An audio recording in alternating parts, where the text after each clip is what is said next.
Hello mga karelasyon. Alam mo ba yung feeling na parang wala ka namang ginagawa, pero may isang lalaki na hindi na makatulog, kakaisip sa'yo. Yung tipong madaling araw na, pero gising pa rin siya.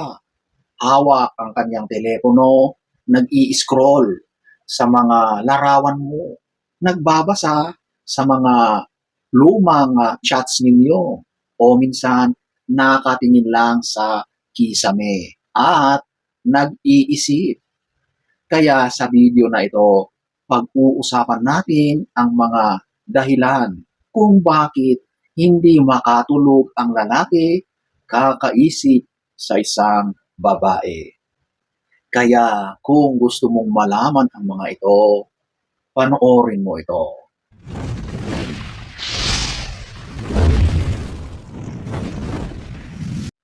So, eto ang number one. Naa-attach na siya sa iyo. Sa simula, chill-chill lang siya. Parang okay lang. Pero habang tumatagal, napapansin niya sa sarili niya na hinahanap ka na niya. Kapag nagiging attachment na ang nararamdaman ng lalaki, doon siya nagsisimulang maistorbo sa gabi. Kasi ang utak ng lalaki kapag may gusto, nagiging goal-oriented. Pero kapag puso na ang gumalaw, wala na. Tulog ang katawan, pero gising ang isip. Iniisip niya, bakit ganito? Bakit gusto ko siyang makausap bago ako matulog? Number two, hindi siya sigurado sa feelings mo. Isa ito sa pinaka-stressful sa lalaki. Yung hindi niya alam kung gusto mo rin ba siya. Yung hindi niya alam kung may gusto ka rin sa kanya. Gusto ka niya, pero natatakot siyang umaasa lang. Kaya sa gabi, punong-puno ang isip niya sa mga pinaggagawa niyo earlier in the day or yung mga usapan ninyo, yung mga ginawa ninyong dalawa. Alam mo ang lalaki, sari-sari ang tumatakbo sa isip niyan. Halimbawa na lang, noong siya ay nagbiro at tumawa ka, big deal sa kanya yon. Napapaisip siya. O kaya minsan, pabago-bago ang pakikitungo mo sa kanya.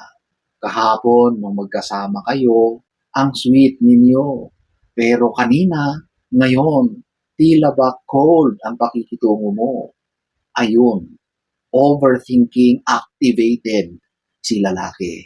Kaya kahit antok na yan, ang diwa niya, ang utak niya ay gising na gising, naghahanap ng mga kasagutan. Number three, naaalala niya lahat ng mga moments ninyo. Lalo na kung may pinagsamahan na kayo. Simpleng tawanan, late night chats, o kaya yung mga simpleng advices mo sa kanya. Ang lalaki, kahit di niya aminin yung mga nangyari sa inyo, yan ang tumatakbo sa isip niya. Lahat ng moments ninyo parang pelikula na paulit-ulit niyang pinapanood bago makatulog. Kaya kahit gusto na niyang pumikit, ang puso at diwa niya ay gising. Number four, in love na siya pero ayaw pa niyang aminin. Ang lalaki, minsan ayaw agad aminin kahit halatang halata na siya. Madalas pa nga, nahuhuli mo yan na ngumingiti mag-isa. Ito yung mga pagkakataon na kapag mag-isa siya at naaalala niya yung kayong dalawa ay magkasama at yung mga ginagawa ninyo, doon siya napapangiti. Pero sa halip na aminin niya, pipigilan niya kasi natatakot siya na masaktan. O di kaya baka hindi mo pala siya gusto. Kaya sa gabing tahimik, doon siya nagkakaroon ng internal battle. Ito yung pagkakataon na kinukumpuni niya ang sarili niya. Iniisip niya kung aamin na ba siya o hindi pa. So, ayun, napupuyat na siya sa kanyang kakaisip sa'yo. Number 5, eto yung insecure siya kung may pag-asa na ba siya sa'yo. Kahit mataas ang confident niyan sa labas, may insecurities yan pagdating sa kanyang nararamdaman sa'yo. Iniisip niya, sino ba naman ako para sa kanya?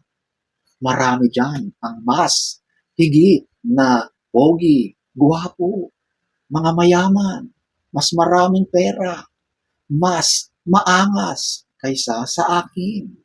Kaya habang nakahiga siya, binabalik-balikan niya lahat ng moments kung saan nararamdaman niyang may chance siya para lang makumbinsin niya ang sarili niya. Pero habang tumatagal siya kakaisip, mas lalo siyang hindi nakakatulog.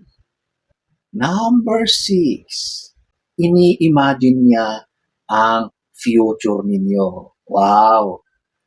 Ang mga lalaki, nagfa-fantasize yan ng mga what ifs. Paano kung maging kami na?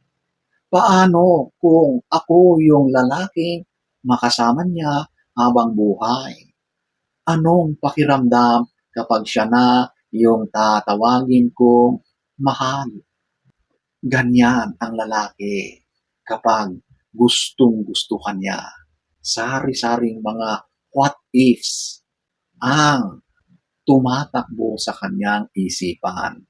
Minsan, di mo lang alam, pero habang tulog ka, siya naman ay gising pa, gumagawa ng imaginary life kasama ka.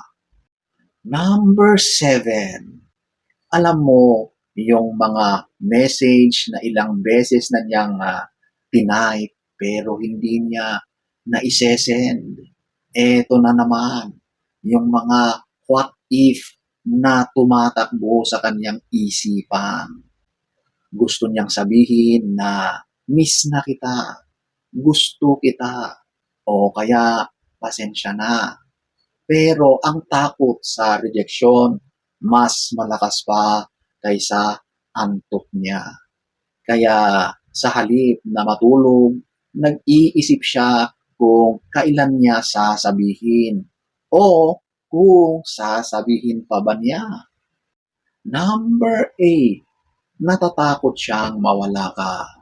Kapag nararamdaman ng lalaki na baka mawala ka sa kanya, doon siya pinaka hindi mapakali. Iniisip niya kung may ibang kinakausap ka, kung may chance bang bumalik sa iyo yung ex mo. Yan yung stage na kahit gusto niyang magpahinga, pinipilit niyang gisingin ang sarili kasi ayaw niyang mapanaginipan kung malayo ka sa kanya. Number 9, tunay na mahal ka niya. Kapag ang lalaki ay hindi na makatulog, kakaisip sa iyo, pagmamahal na yan. Okay? Kasi kapag ang puso niya, utak niya, at oras ng tulog niya ay umiikot na sa pangalan mo, ibig sabihin, mahal na mahal ka talaga niya. Hindi man niya masabi, pero sa katahimikan ng gabi, ikaw ang laman ng isip, puso, at mga pangarap niya. 2,000 years later. So mga karelasyon, kung may lalaki sa buhay mo ngayon na parang laging present, laging sweet, at minsan parang lutang dahil sa kakaisip sa'yo, baka isa siya sa mga lalaking hindi makatulog dahil ikaw na ang bumabagabag sa puso niya. Kaya bago ka rin matulog, tanungin mo ang sarili mo, sino kaya ang hindi makatulog dahil sa akin? So sana ay nagustuhan niyo ang ating topic for today. Next story time. Don't forget to subscribe.